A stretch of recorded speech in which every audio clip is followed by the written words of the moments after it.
Well, joining me now on this Aussie Wire special discussing the election of Javier Mille, the libertarian candidate to now be the President of Argentina, is one of Australia's very own libertarian politicians, the Honourable John Ruddick MLC. Thank you so much for joining us once again on the Aussie Wire. Good to see you on this fantastic day, Topher. You know, as libertarians, we get used to on election having lots of disappointing election nights. It's not often that we have a win on an election night. We do occasionally, but tonight it's like the President of Argentina with 56% of the vote. That's a big deal. So it feels very fitting to be with you on a night like tonight, Topher. Well, let me actually just pause for a moment and acknowledge the wonderful campaign that was run down in Mulgrave in Victoria before we returned back to Argentina. And of course, the incredible team of people there, a great candidate that you ran. Unfortunately, as you say, the end result of that is pretty much what libertarians have come to expect. Are there any lessons to be learned out of that? Well, look, in that Mulgrave by-election, we had Ian Cook ran a, high profile as an independent. He was born of the COVID skeptic movement, the freedom movement. Yes. Okay, now a lot of those people typically vote for the Libertarian Party. So I think that did skew that result. Look, that was the first time the party had been out under its new brand, Libertarian, as opposed to the Liberal Democrats. And look, the vote basically transferred over. So we were quite happy about that. Yeah, lovely. Ethelyn King ran a great campaign and congratulations to everyone that worked with her and supported her. Right, back to the topic at hand and the slightly better news. The Libertarian Party has actually now, or a Libertarian Party somewhere in the world, obviously they're unrelated parties, but they're philosophically aligned, now has a sitting president. What does that represent, do you think, in terms of the shifting politics of the world? Is it too much to think that it might represent anything? And what's the opportunity now? What if things go well from here, what could it do for the libertarian movement? Well, I do have my hopes high, Topher. I think you remember during COVID, there was one little country from the beginning that was the outlier, and that was called Sweden. We were told, you and I grew up hearing, Sweden is the perfect democratic, centralist, socialist state. Okay, well, for whatever reason, thank God they did, from the very beginning. I mean, Florida came in much later. Good they came in, but they came in much later.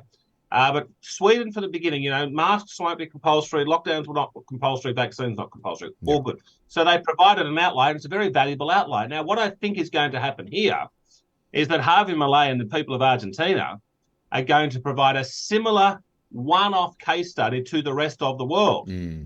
You could not ask for a worse off economic basket case, considering how much natural resources Argentina has, how prosperous it was up until about 80, 90 years ago, and it's just gone to hell. Really seriously high levels of chronic poverty. Okay, for a country that used to be as rich as Australia 100 years ago. Yeah. So we've got a radical libertarian in there. He hasn't just won by 51%. He's 56%. He's got a lot of political capital. I think he can demonstrate to the world, how to turn around an economy. And now there is going to be tough medicine initially. Things could get worse in the short term. Well, that's what I think could happen. I'm glad you bring this up, because this is a question that immediately comes to my mind. It's one thing to say, here's where we are, here's where we should be. And maybe let's assume that the should be is better than where we are. Let's assume that really is genuinely better. The process of getting from there to there, if that involves a valley that's too deep in between those two, then you run the risk of losing support. How quickly, he's talking about moving very quickly, dollarization within sort of 9 to 12 months, maybe less, massive cuts to public service. He's talking about some pretty radical moves. Do you think he can really move that fast and maintain support?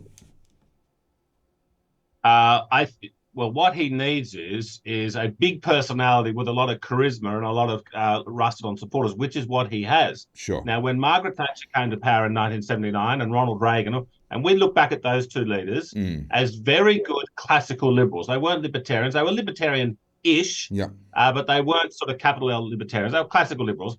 They did bring in good pro-free enterprise reforms, and in both the US and the UK, it's largely forgotten now, but they actually went into quite a sharp recession to bring down inflation. They put interest rates up very high to kill off the inflation once and for all. Then they did that, and they cut taxes, they deregulated, they privatized, all the good stuff, rhetoric about free enterprise. And then the West, thanks to Reagan and Thatcher, went into a 30-year boom. Very good.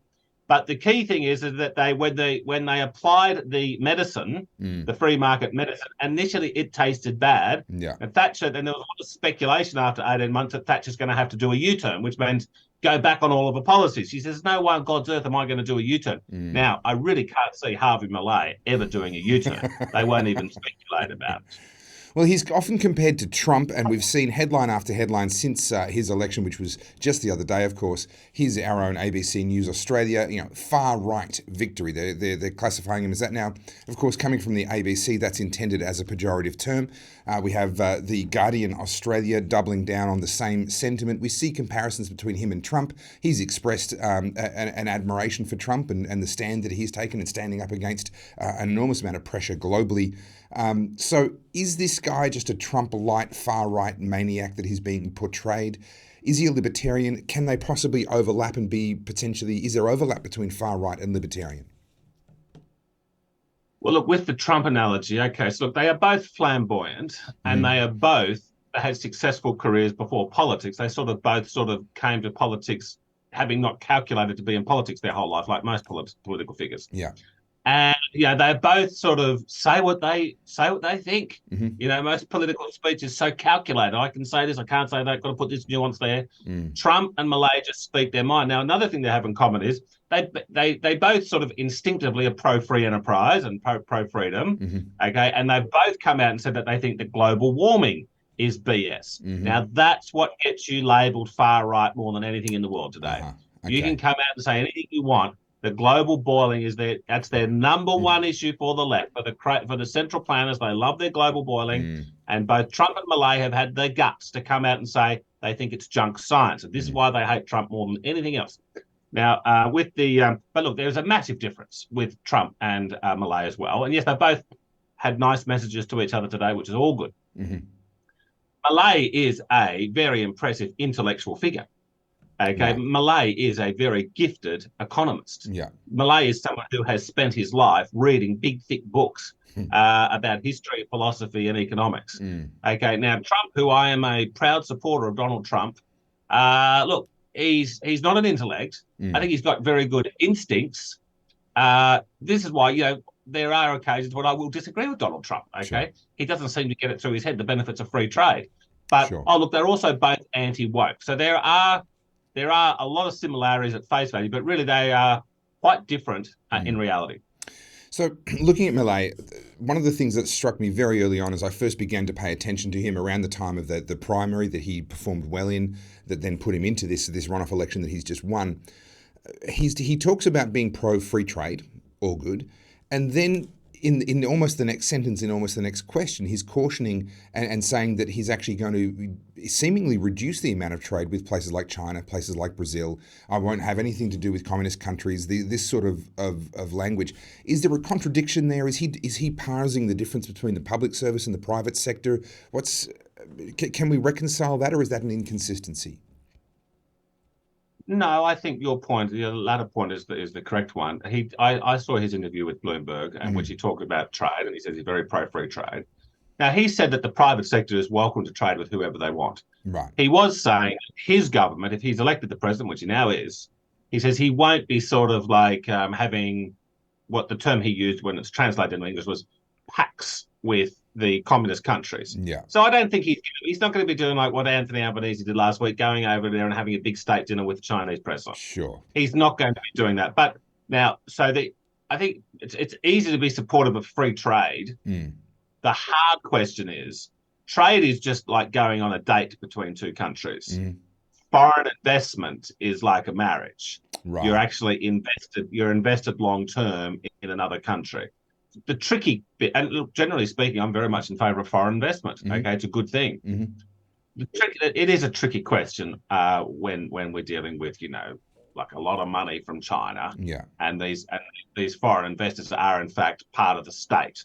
Sure. So that's the tricky bit. I don't know what Mille thinks on that, but I'd be interested to hear. Yeah, that'll be one to watch for me. And just as I watched Trump with great curiosity as to what the impact in terms of trade was going to be, because that was an area of concern that I had with him. I hope that Javier Mille means it when he says that he's pro-free trade, but we're just going to have to wait and watch and see. If there was another country that was going to go and do an Argentina and actually allow a libertarian the opportunity to really have a crack, is there another one? Do you think there's another domino waiting, or is this going to be that standalone experiment? Very good question. We were hoping that in New Zealand that Libertarian would have the deputy prime ministership. Now, it is looking good for the ACT party. I think they're going to be in the cabinet, but unfortunately, they've sort of been cancelled out by silly Winston Peters. So, the New Zealand libertarian experiment is on the pause, I would say, very sadly. But look, your question is a very good one. Not one that I had thought previously about. What other major country? You know, I think Argentina's in the G20, so it's not nothing. Yeah. What other country could go hardcore libertarian next? Well, I suppose the pressure's on Javier Mille. Let's hope that he overperforms. The rest of the world says, we want more of this. I mean, this is really great thing about Thatcher and Reagan, is that they inspired people in the third world to embrace deregulation, stock markets, foreign investments, low taxes, low regulation, all these good things. This is why people have got lifted out of poverty. It wasn't Band-Aid concert projects. It wasn't humanitarian aid. It was Thatcherism. Places like India. India embraced Thatcherism, and India has therefore boomed. So this is what but that seems to have petered out.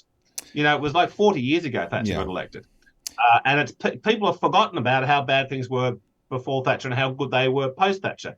Well, I think Malay is like 5 times more economically sound than Thatcher, and I think that he's the one that can give the world the lesson that we need. So we're all praying to the libertarian gods that he succeeds, Topher.